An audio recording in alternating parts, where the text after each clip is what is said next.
On our podcast show today, we are continuing our deep dive into CEOs and their businesses. And we came across another CEO that actually has a business out of Tampa, Florida. Yep.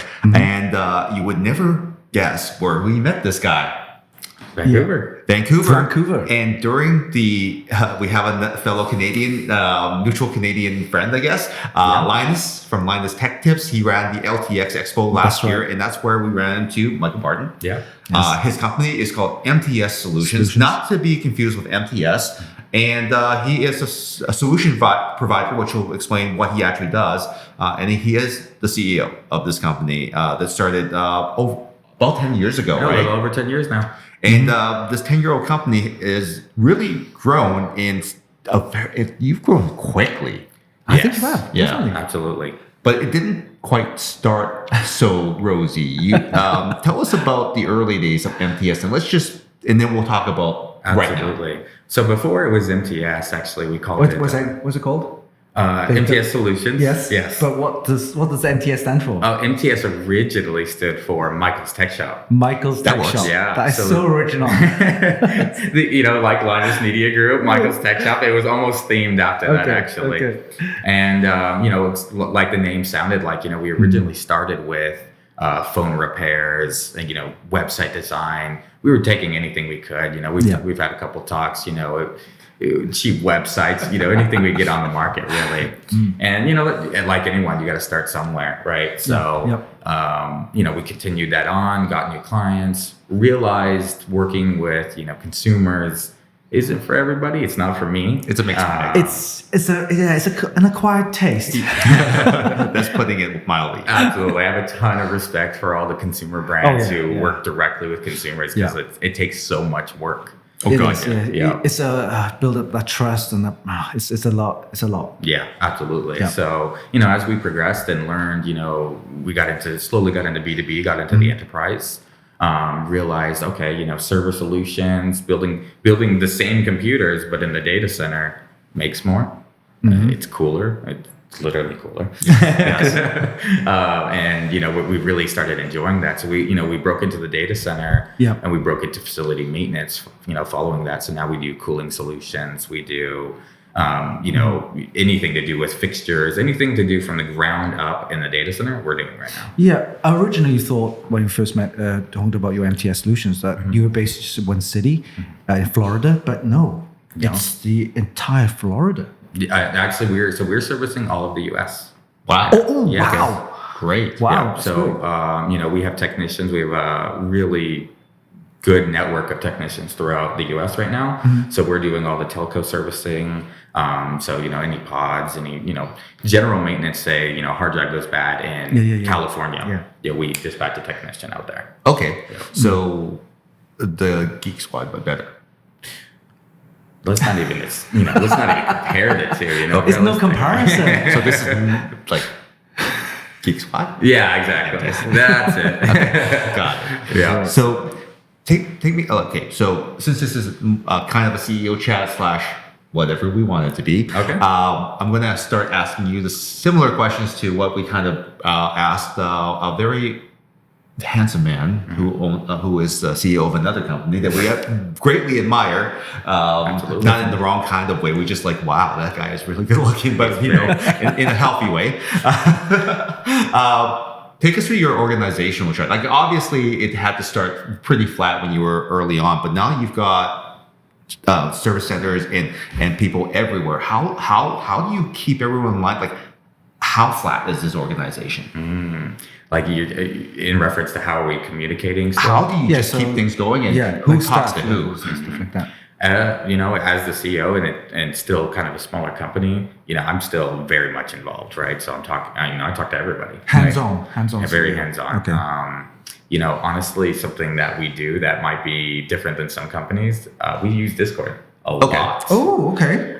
There'll be times where a technician is in a call. They'll say, hey, I need something. We'll get on a call. They'll show me, hey, this is the server we're working on. That's the red blinky light that it's doing. What do I do?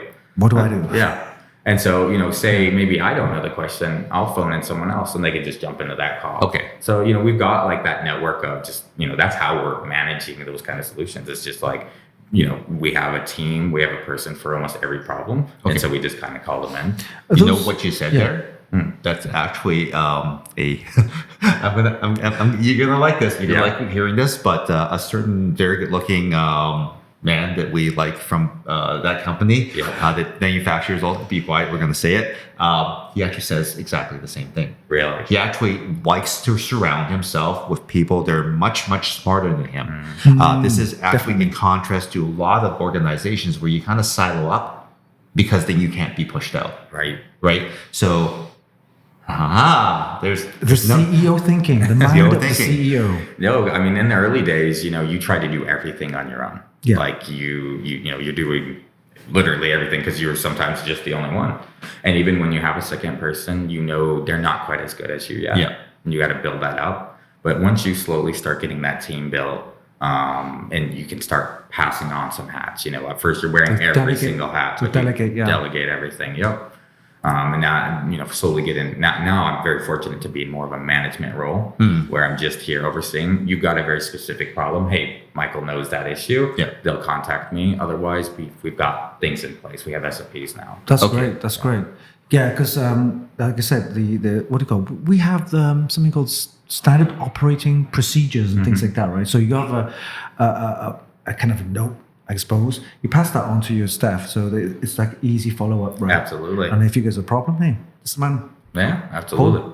So standard operating procedures is a great way. It's like that guidebook to doing everything. Yeah. And then, when we're in the data center, we always have an action plan. What are you doing? What are the procedures to do that? And what are the procedures to do if that goes wrong? Yeah. Right. So, and we try to, that was something I kind of found out about in the data center, that they're very, they've got a lot of those rule sets. Yes. And then we applied it to everything. Accounting, action plans. Yeah. Okay. Client's not paying X, Y, and Z. Right. So now speaking of accounting and everything like that, God, we so admire this guy. We so admire Aaron. He's starstruck. My goodness. Aaron is basically glued to his CFO. In fact, what he said he did was he actually moved the CEO into the same office that his same office, because he's got the bigger office. No, you move in with me because I'm going to talk to you anyway. I might as well just duck over and say, hey, we got this problem, these numbers, do they look good? Can we go ahead and execute? Yes or no? What do I need to do? Are you the same way? Soon. I'm still building that relationship with our CFO. She's just come on recently this year. But it's something that I needed many years ago, but now we're growing so exponentially. It's like it was time. And so I will have that. We are using a lot of software solutions. So, the AI. subscriptions and everything. Exactly. Just breaking it down. So I built it like that because my time is so limited. Every CEO's time is super precious. Yeah, super precious. It's like, hey, time is money, right? Time is money. Yeah. Absolutely. So now that we've got those procedures and it's well laid out that I can give it to someone else, that's she can come. That's what they say, because if you haven't got that process in place, you can't pass it down. For example, if you need to go into some family emergency, whatever, then at least you have that set of guidelines for whoever needs to take over for succession. right? Absolutely. And that's what part of the CEO, it has this kind of like guidelines set up and ready to go, man. It's we all know about the succession situation with a certain Canadian, Linus. He had to start thinking about that as well, because does he continue as Linus? Does he pass it on to now the present CEO, Taryn? Does he pass it on to him? But he's not going to be on camera. And then what happens when the L in the LMG goes away? What happens there, right? Yeah, it's an interesting question, and I think it's still something they're kind of figuring out. Yeah. But from what I've heard from them is just that having him take the business side away so he can focus on making the videos. That's helped him a lot. I'm still hopefully many, many years away from having that, or maybe only a couple. We'll see. Yeah. Well, it's not a good thing to think that if all of these mouths that you're responsible for feeding all of a sudden don't have anyone to feed them, it's it's a huge stress for a lot of organizations and their leadership, right?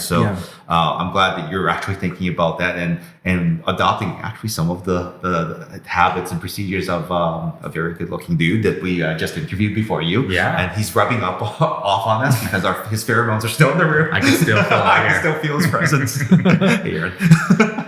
All right. You Florida or whole of the US now, but also you have operations in Japan. Tell us a little bit more about that. How did you get into Japan? Because it's like, whoa, Florida, then Japan.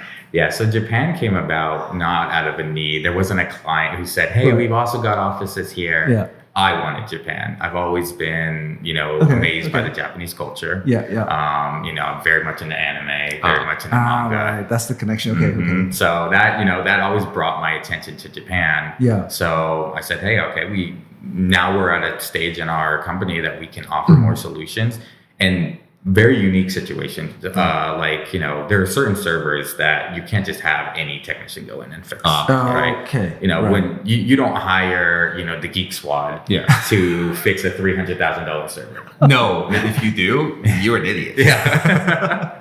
So there is a need for, high quality technicians who know the layout of these chassis, who know the layout of these graphics cards, who can do these like on-site repairs. So, we approached a couple of telcos over there and, slowly but surely got some connections. This whole industry is about connections. Yes. You're thinking of expanding there as well, right? Absolutely. So, recently the goal is for me to live in Japan, Tokyo. Right. We were talking earlier, Japan has a bit of a housing crisis right now. So moving into Tokyo is fairly easy. Yeah. They've got this issue where they've got about 10,000 abandoned houses. Oh So the property prices are more affordable and it's pretty attractive. Absolutely. Yeah. And being based out in Japan is close to Taiwan, where Computex is where we're at. Yeah. So this is your first Computex, right? My first Computex, yep. Yeah. Tell me more. What's your experience? What do you think? So my only reference to Computex really is CES. Yes. And right. It's different kind of show. They're very different. CES is more consumer facing. Yes. Computex is more, we've got manufacturers and production. Computex is 10 times better. It is the show that you should be in, right? Is that Absolutely. right? Okay. 100%. And what have you learned for this year's Computex? Is it something that you'll be going to each and every year? Absolutely. We'll probably be at every Computex from now on. Have you made some deals? I made some deals. Congratulations. Excellent. Now, there's a lot of money in providing solutions, right? Especially custom solutions for different clients based on their affordability and, because this is a really amazing place to source. Have you considered maybe working with different suppliers that actually provide custom solutions that are differentiated from all the other players out there? Because once you start manufacturing, you actually receive all of the money rather than part of the money. Is that a possibility for you moving forward? Absolutely. Talks have already been started. Excellent. And how long do you feel that that's going to take for you based on some of their timelines? Because I'm sure that a lot of people want to source in Taiwan. They want to do something new. They want to build chassis and whatnot, or service existing customers by providing parts that are actually off the shelf or OEM that they've rebranded. What does that process look like? And are you like, how long do you think that's actually going to take? Surprisingly easy. I mean, I've tried manufacturing before, just back when I was in the States, and it was not feasible. Talking to a lot of the Taiwanese local suppliers, they understand, upload an STI file, give us your plans, and they're very upfront of what they can do. And if you're like, hey, I want to bend the metal in this way, they're like, no. Like, that's not a thing. If you want that, it's going to be $1 million. You don't want that. So, I mean, from the experience of just talking with, a lot of these suppliers, they understand that, everyone here is in some sort of supply or production. Yeah. So they understand what you need. And honestly, it seems to be really fast paced. So I'd say, 6 months to a year, we can have a product out and start servicing, very niche markets in the data center that the big players aren't looking at, because they just don't see it. Yeah, you found that niche and you're like, go ahead with that. That's really good. Because a lot of people don't have, well, they have no idea. They just, okay, wide open, but then you have to target a niche, right? And once you target the niche, you got that plan going ahead. Yeah.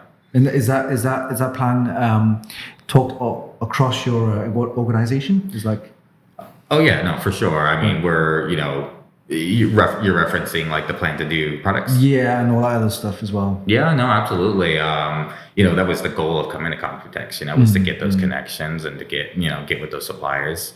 We're looking forward into moving forward with that. Great. Yeah, because like you said, you have specific special servers.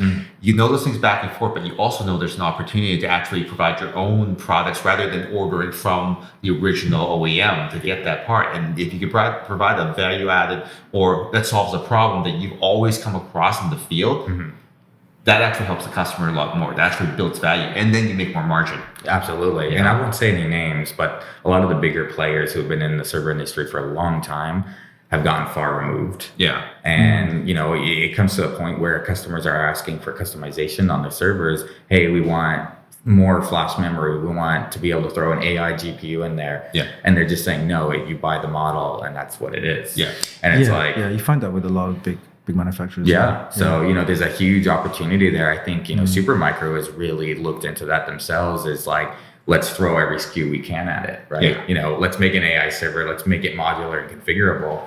They're a big player in the AI game right now. So, but, so is MTS Solutions. Yes. And we can kind of come in there with maybe, the workstation, server, the smaller data centers that the big guys aren't looking at. So, okay. So right now, as it stands, like you're getting into AI. Everyone's getting into AI right now. No one knows exactly what the road will be, but everyone wants to at least be part of the game with a solution that can provide some performance, right? Yep. So with everything that you've seen here, also seen like the next generation of cases are kind of like a workstation kind of modularity in there, because before it was literally like that wasn't normal. No. That was not normal, but now it's new normal. So with the help of Taiwanese manufacturers, it sounds like this is going to be way more profitable for you, because now you know that you can get cases built. Yes. You can get them done at scale, no matter what the MOQs are, minimum order quantities and whatnot.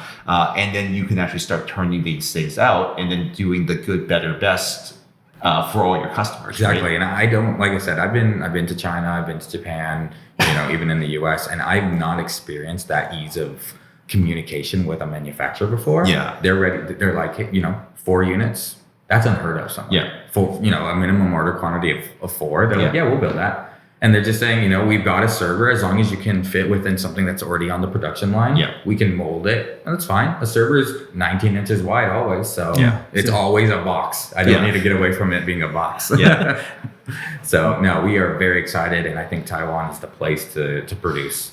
Good. I'm glad you brought up all the different places that you've talked to, because a lot of people still believe that, hey, sourcing, you gotta go to China for that. You gotta do this. But once you add in the communication, the can-do attitude, and the smaller minimum order quantities, right? You come here. Yeah, absolutely. You need to come here. 100%. Yeah. Because I think China is like hundreds of units, hundreds of containers full. You need a container, or you buy the production line, which is like, forget it. And then you have to, go into the place and you have to, pay some fees. That's right, under the table kind of thing. But it's doing business in China is a completely different thing, man. It's so difficult, difficult. But in Taiwan, it's friendly. It's much easier, like I said, smaller quantity and stuff like that. And I think our friend Rob, he does business here in Taiwan, and he stays out here for like 4 months a year. Okay.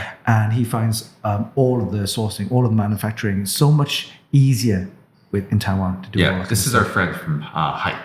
Oh, okay. Yes, I'm familiar with them. They do the anime cases. They do the anime cases. They're brothers. yes. Oh, speaking of anime, we glazed right over this.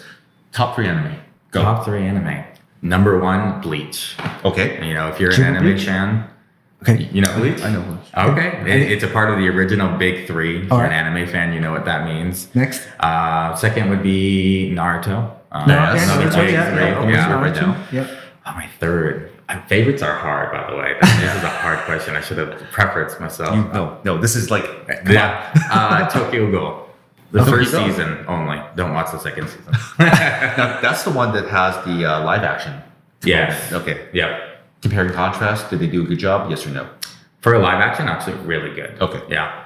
Because sometimes they can be really garbage. They can be really cringy. That's another question I want to ask, because anime has always been big.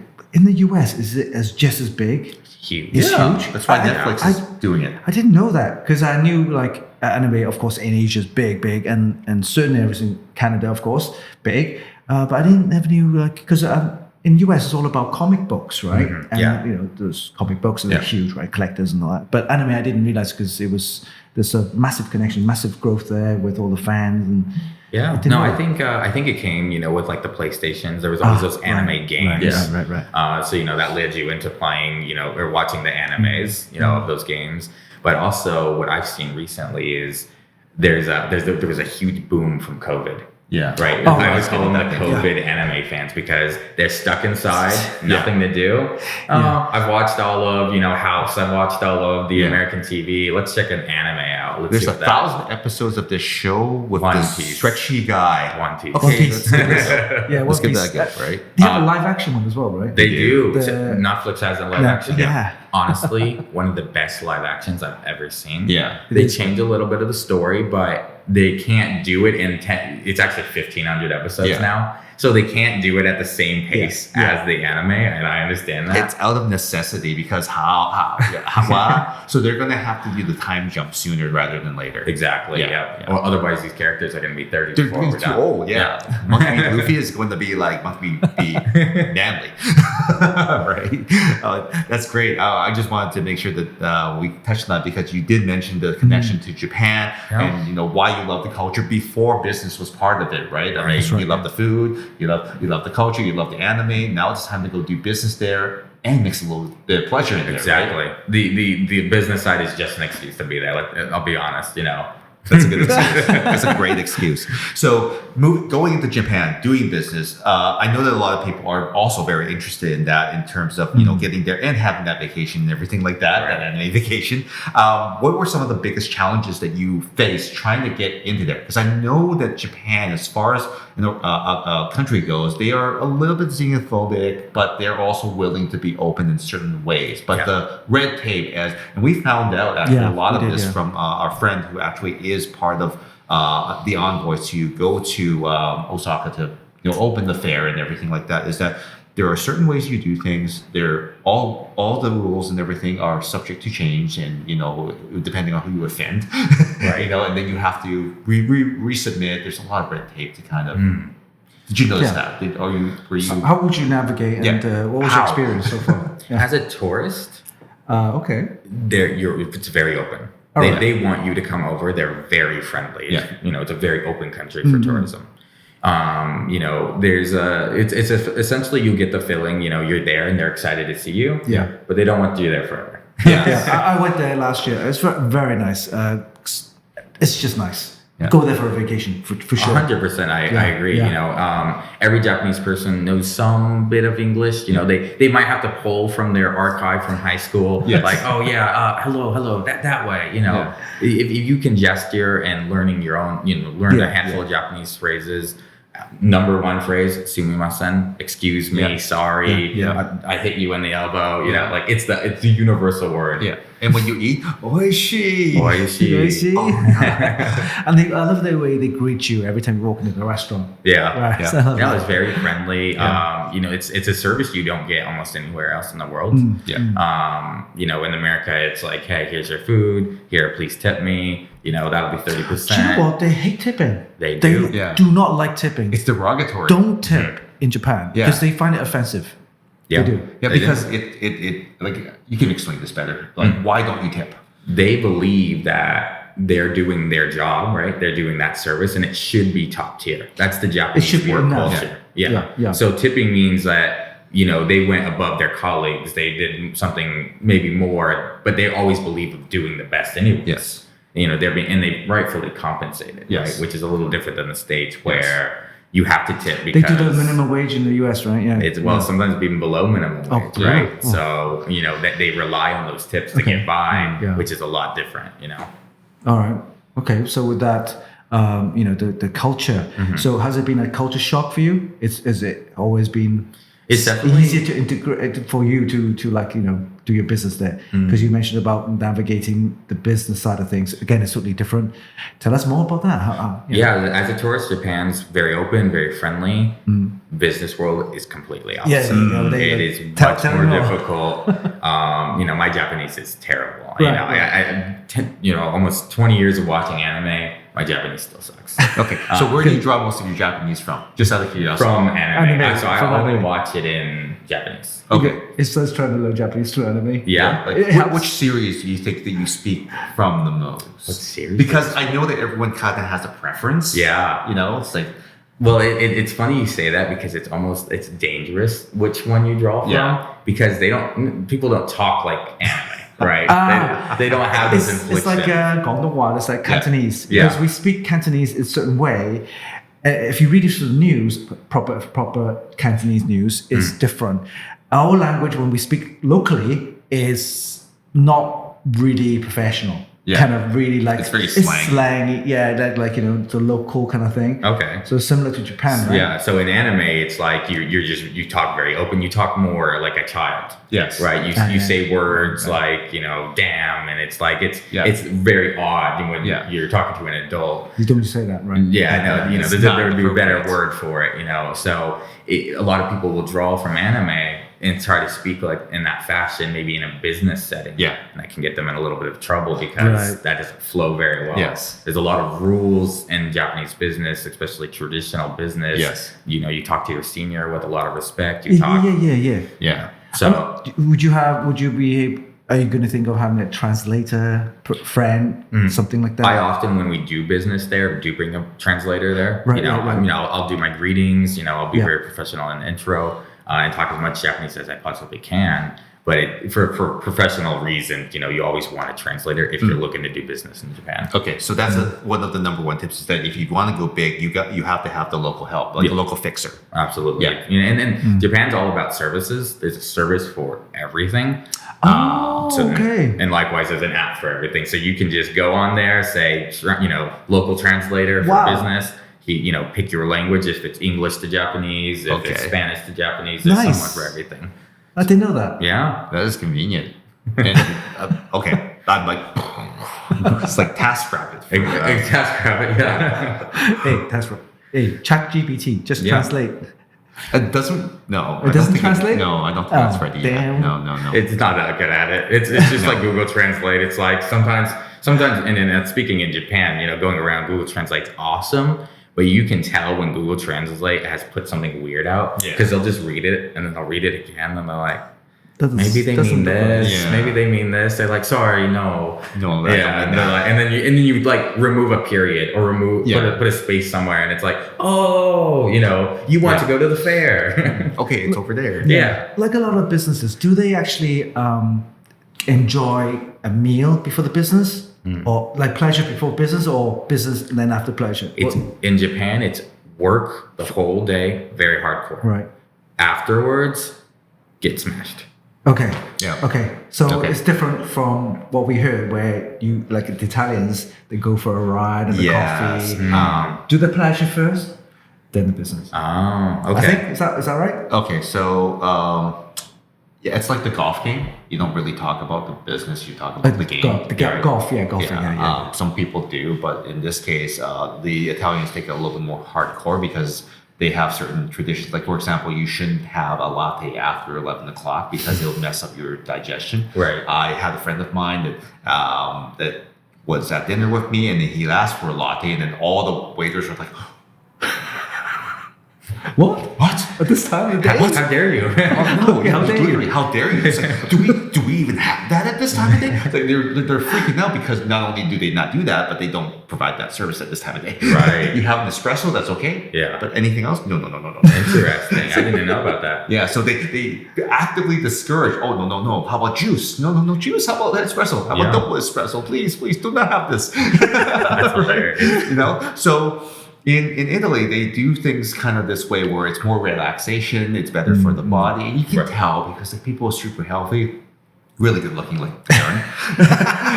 And they have what they call cafe rides for doing business. So if you're going to do business in the bicycle industry and there's other same customs, you literally have to go for a ride with them. You have to enjoy the scenery, smell the flowers, talk about the history and everything. That's right. Have a coffee again because you probably need to do multiple stops. Yeah. Then after you get back to the factory, you change and everything. You sit down in the boardroom. The business begins now. Yeah. Honestly, I kind of like it. I only work with what I consider friends. Yeah. You know, anyone who's working with me is a friend in some way, you know, someone who I would wish happy birthday with, you know, enjoy a good drink with. So the fact that they, you know, get to know each other before the business starts is like, I like that for sure. Yeah. You know, you get comfortable prior to doing business. You really get to know who you're dealing with and see if you actually even want to move forward with them. So I think that's pretty smart. A certain CEO. We can say the CEO because we've been talking to them. All the podcasts will be up on our channel. Yeah. This is a certain certain CEO of a tech company has decided that he wants to go in the bicycle industry. A huge departure from case cooling and also power. Right. So he's taken resources to actually learn this industry by embedding himself there, by trading his know-how in IT for some of the know-how in the bicycle industry. Now, we already know that Taiwan has a very efficient, and they make 80%, 90% of the bikes in the world through giant bicycles and also through Merida. These two giants make all the world's bicycles, plus a couple others. I didn't know that. Same shock to me. I thought that it was kind of with China and whatnot in other countries, but no. Giant and Merida are actually fiercely Taiwan first organizations, more so than any other organization that you'll come across. Wow. Because they're not afraid. Because everything's already here. You do the best job, you do not. They know that's fair. Right? And he's absorbing a lot of this information because he also too wants to build a 100-year company. Right. Yes. Because all of the Italian manufacturers, 100-year, 120, 200 years, like building bikes, building one simple thing really well. Yeah, you hear like Schwinn, you know, this is a brand that's been around for eternity. But purchased by some other conglomerate like Bell, Schwinn and other things, right? But he's learning from the companies that still exist with the grandkids of the original, it's like a family generational, generational, because they just celebrated 25 years in the tech space. That's actually an eternity, because just last week Fisker is basically on their last legs. They were going out of business. This is a high-tech EV car manufacturer. That's their second time at it. Their product launched, and a certain YouTuber did a thing. He was not incorrect. It's just that it didn't bode well for the future of the manufacturer. That company, it's not a fan of that YouTuber, you would say. I would say that there's some bad blood there. Some bad blood there. So as far as how you want to do business in all these different styles, how do you want to do business when you step foot into a new place, new client? Do you want to do the golfing thing, or do you want to just cut to the chase like the Texans? No, I don't know about golf, but there's always good drinks to have, good meals to have. You know, honestly, a lot of my clients play games with me. We Great. We're on Steam. I'll see he's, I'm happy when I see a notification that somebody's playing a game, because I'm like, cool, another CEO gets an hour break to do something other than work. Yeah, that's interesting, because you mentioned that the generation that we know, all the CEOs are in their 50s, 60s, 70s, right? Mm-hmm. And now we have younger generation coming out, and Aaron, you, they're at that same kind of level and at that age where, hey, they're okay because they're raised in the 80s and 90s. Gaming was a thing. And they still play games. It's interesting to see that kind of comparison, whereas the older generation has moved on and the new generation is coming out, and they still have that childlike play, but it's friendly and we're into that kind of thing, which is, it's nice. I don't see that often, do you? So it's a new kind of bond.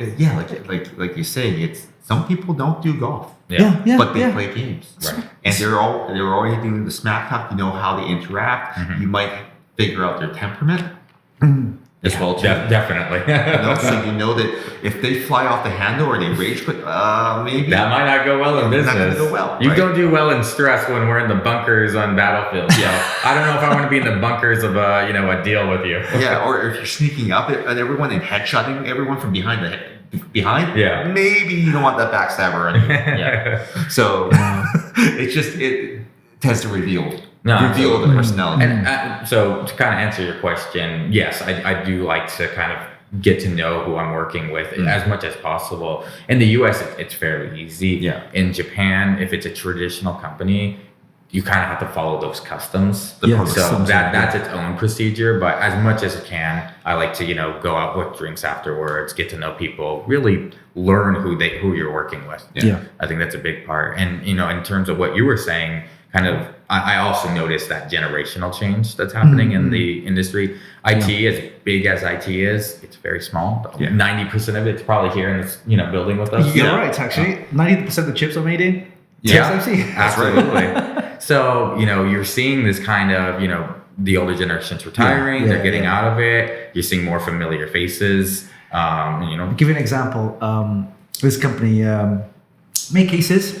The old CEO, very traditional cases, just computer cases. He retired. His son stepped up and took over CEO. And then all of a sudden you see RGB, lighting, digital this and digital that. It's like completely, totally different. You know what that kind of company I'm talking about, right? Yeah, there's more than one that has done that, but this one's pretty big. This one's pretty big. But you see that generational change where the market's different now. The market back then was so very rigid. This is it. Server case is that. PC case is that. Now you have a very totally different market where it has niches.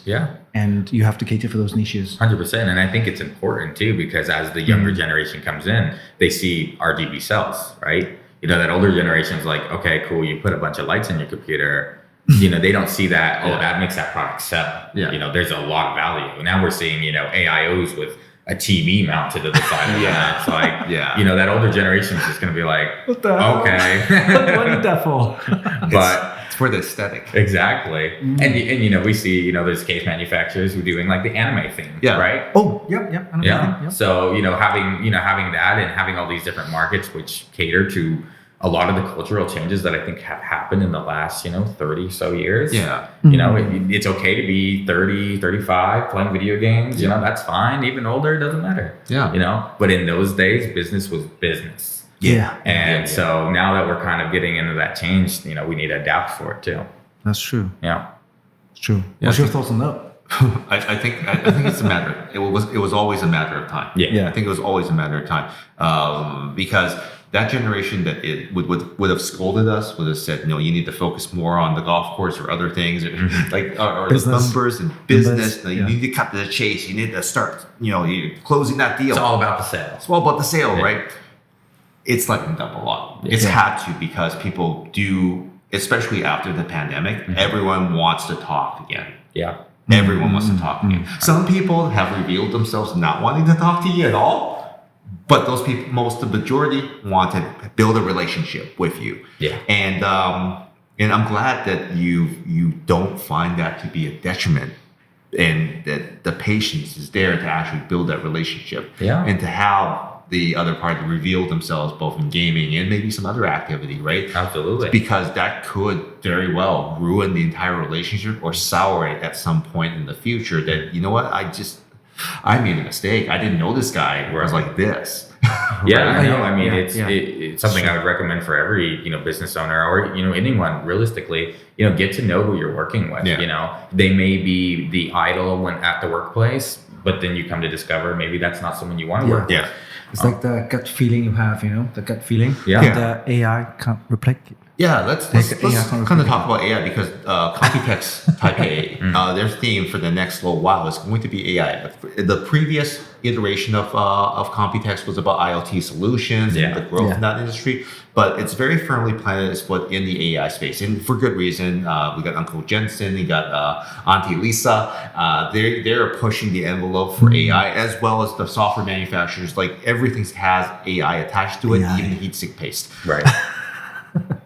We're going to be talking to that CEO later, and we're going to find out more about that. But anyway, so as a result of that AI push, how do you feel that's going to affect your business moving forward? For my business, it's great It's because it's going to be a big growth. It's changing the data center. You know, whether it's we went from we can have 4 CPUs on a motherboard, 2 CPUs, 72 cores, 128 cores. That's cool. That's good for running databases. We're done with that. Yeah. Now it's how many GPUs can we stuff in this box? Yes. Right. And it's to the point where the server is becoming the rack and the data center is becoming the server. So in the sense that you're having entire server racks, it's just one GPU at this point. Interesting comparison there and analogy because you're right. Back in the old days, we used to think the server CPU, lots of CPUs, great. Yeah. Processing power, right? Mm-hmm. The graphics card was nothing. It was just an onboard ATL. Remember it's that? for gaming. Yeah. So now you're right. Server now is rack, and the rack is the whole thing, or the data center is the whole server. Right. Where you have all the GPUs in there, and the GPUs. People say GPUs graphics, right? But it's really an AI accelerator. Yeah. Right. And that's what you have, right? Tons of slots of those graphics cards. Yeah. It's amazing how things have changed, but those server racks not cheap, right? They're not cheap. Nvidia, they want the money they deserve for the R&D for making those chips. So does AMD. Whether it's the HTX systems, the MI300s. Yeah. It's big money, but it's also big business. If you're in the AI industry, you're coming in with a big push. You have a reason to be in there, so you need that hardware. So they can ask for that because what else are you going to do? Yeah, and you can provide solutions that are customized because you're trying to cram as many in the box. Maybe it would be time after you find the box to find a motherboard manufacturer that's able to do a custom PCB. Right. More slots. More slots. Yeah. So PCI, PCI boxes is something we build, pretty regularly. It could sit about 8 graphics cards on a 4U chassis. And then there's the other platforms with the HTXs where you can, stuff up to 16 in a box. Yeah. The thing is that not a lot of people want to tell you about that is that's really dense. We're talking 5,000, 10,000 watts of power in a 4U chassis. 10,000 watts of power. 10 kilowatt. 100%. What? These racks are calling for 100 kilowatts. Whoa. 100 kilowatts? Yes. How many power supplies be able to feed that? That's just crazy. It's a difficult solution that many data centers are having to face, and they're calling on us to say, hey, can we retrofit our data center for this? Are we able to get these new AI cards? And oftentimes I'm having to tell them, no, we're going to have to do major, infrastructure changes to accommodate this. Yeah. Wow. And this is where you step in and you can make the exactly. dollars. We come in and we say, hey, okay, we can move power around here. Maybe change what they're expecting. Maybe they wanted 1,000 racks of these GPUs, and it's like, okay, you can handle 500 comfortably. Let's look at your workload. How can we adjust for that? Yeah. Or do we really need to look into pulling in more power? Yeah. I can't name any names, but an interesting scenario of this was in Tampa, actually. Yeah. A data center we work with we had to shut their offices down. Because the data center maxed out capacity and power. Yeah. And I said, hey, we can't get any more servers in here. And they said, no, we must have more servers. And I said, the local electric company said you can't have more power. Yeah, because you have to dig up the roads to improve on the electricity to get more power. Yeah. And there's a limit of how much they can pull on. And that you have to deal with the local, the electric company. So for this specific customer, because of their certain specific situation, we actually shut down their entire offices. Everyone became remote workers. So you claim that. I pulled the power from the offices to bring to the data center so they can do another 1,000 racks. Now, having said that's a great solution. Mm-hmm. Because we are in the age of gigabit or faster internet, is there an opportunity for remote sites to actually link together? Because I know that there is a little bit of interoperability, like a cloud, kind of distributed cloud-based setup. Right. You have multiple data centers that are in different cities, maybe distributed across the U.S. or the same city. Yeah. So you're saying can someone who's working not from home remote into the servers and do their Similar work? to what we mentioned before, there's a virtual private network, something. Yeah, like a VPN where you would VPN. Yeah. Absolutely. Yeah. As long as you have the fiber optic, 1 gigabit, 2 gigabit or more, you can absolutely leverage AI from home from just any dumb laptop, right? Where it gets difficult is if you're in like maybe a remote area and you don't have the best internet. You can still remote into a server and get, like a virtual desktop kind of situation. Maybe if you have Starlink, if you can get that 50 megabit. My friend Elon, not Elon, my friend. Adopt me. Okay. Another thing I want to ask you about the servers, right? Okay. Yeah. So we all know LAN cables, right? Maximum probably 2.5, 5 gigabit. 2.5, yeah. Servers to servers, ain't that? They use fiber optics. Oftentimes, yes. Okay. What's the speed on those? So LAN, LAN cables, Ethernet, essentially maxes out at 10G. Oh, 10Gs, okay. So if you have a Cat 6A cable that can do 10G, technically, there's now Cat 8 and it can do 40G. Yes. But nobody's going to be on copper wire and There's a be doing limitation, that high right? speed. Yeah, you can't go that far. It's not something you're going to really see in the house. It's more likely that everyone's going to be on fiber. Yes. And the speeds of fiber are ridiculous. Tell me. So it starts at 100G. 100 gigabytes. 100 gigabits, okay. We're at 1 terabyte. 1 terabyte per second 1 terabyte per second. through fiber optics. Yeah. Wow. Nice. It's insane. I mean, it's my entire computer transferred over in a moment. Isn't that amazing? Right? It's mind blowing. But obviously, there's a whole infrastructure. That's what the data center is running on, which means it's very expensive. Yeah. We're talking about one of these add-in cards. Your NIC is going to be about $1,000. Easy. Yeah. Easy. And then you have to run the fiber optics and the nodes. And then you have to have the infrastructure Yeah. for that. So it's going to be a while before we see more than 10G on the consumer side, but it will come. Everything from the data center always trickles down to the consumer. And then once the 10G becomes the norm, guess what? Fun. There's more. I mean, we're already seeing a lot of these workstation boards already come with 10G ports, right? Yeah, So that's right. you've already got access to that. 2.5 gig is a great middle ground before you get into 10G. Yeah.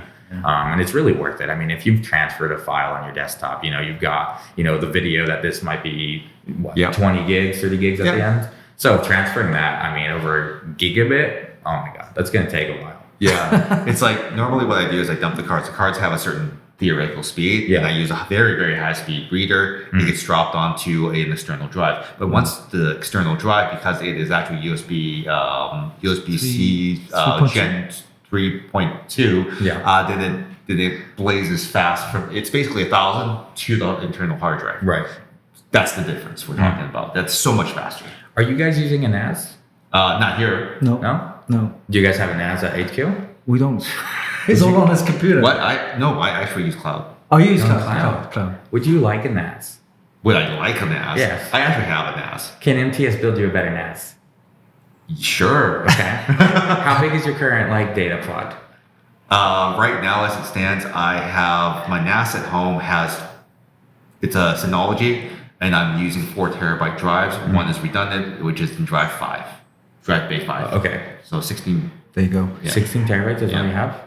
I know. Okay. So we're going to build a 100 terabyte NAS. Okay. MTS Solutions will sponsor this. Yay! Wow. Nice. See, this is how he does business. He's doing business right now. Oh, we're doing the bike ride right now. This is the bike ride because, like I said, only working with friends. You guys are friends. Oh. You guys need proper hardware. We kind of do, yeah. Yeah. So let's get you guys a 10 gigabit setup. Let's get you guys, a full NAS, 100 terabytes. Wow. It'll be a hybrid solution. So we'll do, a bunch of hard drives, 24 terabyte hard drives, and 8 terabyte M.2 drives for acceleration. See, this is the guy. He knows his stuff. And when you're doing business, you need to know your stuff. Yep. And this is the guy. MTS Solutions, guys. Yeah. And now that I've said it on camera, I can't take it back. So that's how you know. That's right. That's right. And when is your Canadian expansion? My Canadian expansion. Yeah. We are actually trickling into Canada now. Oh, yeah. Tell me more. This is news. I didn't know tell me that. more. Yeah. So this is actually really, I forgot about this because delegation, somebody else is handling this account, which I'm very happy that it's going smoothly. But the telcos are finally changing around. Traditionally Canada telcos have been a little closed. They're called the big three for a reason. Yeah. Because they all collude. They do. They're I won't say anything. Aren't they brothers? I heard. Rogers and and another company. Shaw. Yeah. Yeah. The brothers. There's internal kind of stuff. Okay. Monopolies. Yeah. It's never good. No. Luckily, as the need of these new 5G coming 6G, Yes. As these markets continue, they can't maintain that infrastructure on their own. So they're looking for kind of that network of technicians. You can have a server go down. There's always a redundant server. Having two servers go down, now you're in trouble. You're screwed. A lot of these nodes, telcos use nodes everywhere to support 911 operations, emergency That's services. important. Yeah. And there's about 4 or 5 layers of redundancy, but you don't want to rely on that. Yeah. So 2 servers go down, you got to have a technician there that night. Immediately. And so MTS Solutions will come in. We have a 4-hour lead time with certain contracts. Yeah. So you say, no one's calling. It's all automated. So our systems are monitoring their servers. Wow. Hard drive goes down. It says, okay, you have a RAID 5. You can lose up to 1 drive in this pod. Yeah. We send a technician who has hard drives on site and replaces those. So we are Crazy. coming to Canada. There you go. Yeah. And which cities are you targeting? Obviously Vancouver, because there's MTS. Vancouver for us. Yeah. And you guys? Vancouver. And Toronto. And Toronto. Yeah, these are 2 major cities. Yeah. Yeah, so that we'll break in there, and then we'll come into Montreal and wherever. Montreal is our friend Troffman. Yeah, Yeah, Troffman. Absolutely. You just need to redocument all your standard operating procedures in French and English as well too. There's a pain in the butt there. Yeah. So, sorry. I mean, from what I understand, Montreal's okay. It's Quebec that's the issue. Yeah, the Quebec is kind of the. Can you tell me about he knows Quebec and how that works? As someone who's not really familiar with that whole layout. Let's think about it in terms of Texas. Texas thinks they're their own kind of country, Right. most of the time. Yeah. And they just define themselves as very distinct, and they don't do things the same as the rest of the United States. Right. And they're very vocal about it. They always want to separate. They always want to, and when they take an L, it's not an L. It's like, no, this is the fault. It's still a W. Right? This is how Quebec operates. Somewhat. Okay? But they're, just more French about it. So they're a little bit more snooty. That's fair. Yeah. And there are also political things like transfer payments and whatnot. I don't want to get into that because it's just really deep. Right. But the real Texas of Canada, Alberta. Alberta. Okay. They feel that their transfer payments into the system, they are unfairly penalized by supporting Quebec. Yeah. Because they don't, I think it's the exports, they don't export as much as they do. So these equalization payments really, they feel it's not fair to them, but then Quebec is basically mooching off them. Yeah. It's very interesting. I have a friend, Dave. He was responsible for bringing Domino's into Canada, actually. Oh, yeah. And so, as we were, been getting into Canada, I've been relying on his information from back when that happened. Yeah. There's a lot of, Canada's always looked at as, it's just America's hat. Yeah. But it is a different country. It is a different country. And back in the 90s, there was a lot of differences, as Domino's was trying to get in there. Yes. Pepperoni was different, right? Pepperoni's different. We dry our pepperoni. Yes, we. In Canada, it could be wet. Yeah, it could be any number of pepperonis. And I think the biggest difference, and this is very recent to you, and it's very IP related. Remember when Target tried to get into Canada? Yes. That was an SAP solution that they brought over. But what they didn't realize is that we have metric system. All the measurements in the US version of it were all imperial, or even some other measurement that was not Canadian-able. Right. Okay. So what had happened, and this is the crazy thing. Let's just say that you had you wanted one product, right? And you wanted one skid. Sometimes that was interchanged. Oh, no. So you would get a pair of Elsa headphones on a pallet delivered to a store. Oh no. Shit like that So happened. they just bulk ordered. Yeah, so I heard the whole Target thing was a fiasco. It was a fiasco. We don't get me wrong. We love the stores. They were always busy. Every Canadian was happy that they were there as an option to all the other players, but they could not sustain one pallet, one product, because the system was borked. No. Yeah. Right. What are you going to do with a pallet of toothbrushes all of a sudden? Well, that's it. This boils down to doing business in different countries where they have different systems, and you have to kind of navigate through all that, right? Yeah, no, absolutely. In the IT industry, you know, they use correct measurements. Where you know, it's Celsius, it's millimeters, it's not inches. It's gigabits and gigabytes. Yeah. If you don't know the difference, go and check it out. Yeah. Gigabits versus gigabytes. Yes. One's a real measurement, and the other is a marketing scheme. Yeah. Correct. If you think you have gigabit internet, and that means you get 1 gigabyte, sorry. It's 8 bits in a byte. Yes. Okay. So yeah, no, I mean, it is interesting. And as I get into Canada, or even just other regions, say Tokyo, you know, as we talked about earlier, it's you do need to learn the culture before you kind of bring it into a new area. Yeah. I mean, we're the most compatible. It's just that one thing that messes things up. Yeah, right. You have to use a different measurement system. God, yes. And so when I was a kid, you know, obviously, growing up in America, I only knew Fahrenheit, I only knew inches. Yeah. I remember the first time coming to Canada, which was the first country I ever visited outside the US.